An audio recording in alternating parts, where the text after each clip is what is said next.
Standoffs between the police and civilians are not too common, but should there be an encounter, it is one that is aggressive.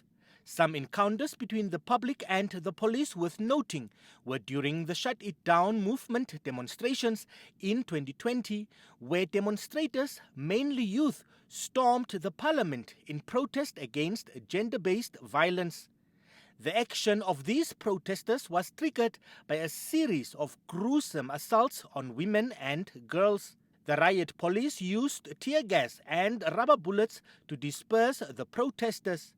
The group was demanding for a change to existing laws and introduction of new legislation to protect vulnerable women against violence. In May last year, activist Dimbulukeni Noyoma and others threatened to shut down Chinatown in Windhoek. Their action was as a result of alleged non-compliance of Chinese business owners to pay tax and preferential treatment by law enforcement officials.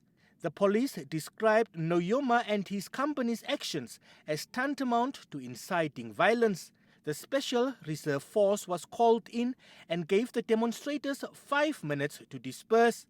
Their refusal to disperse led to the firing of rubber bullets and tear gas. A pregnant woman, including a NBC journalist, were among those who were injured. Most recent, a death allegedly perpetrated by the tactical unit of the police happened at Keetmanshoop, a unit trained to handle situations which are deemed out of control, is said to have assaulted a Keetmanshoop resident. The allegations are that they found Alistair Plaatje with a bankie of dagga, which led to the alleged fatal assault on Plaatje. And when rights are being violated, especially leading to a death, that is a very serious matter. Actually, also training in terms of when there is riots, when there is a big demonstration, how do you deal with these issues? Because sometimes there's an overreaction on a matter that we should have resolved through discussions and negotiations. In December last year, a police officer was seen in a widely distributed video on social media aggressively throwing a man in the back of a police van. The man is said to have interfered in routine police investigations.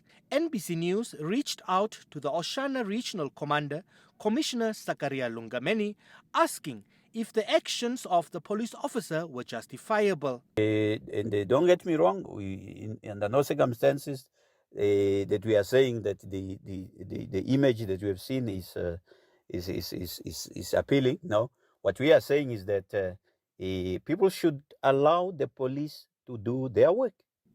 But Dr. Marius Kudumo says more should be done to equip police officers with skills that would help them to avert encounters with civilians that can escalate into violence. ML Sebeb, NBC News, Windhoek.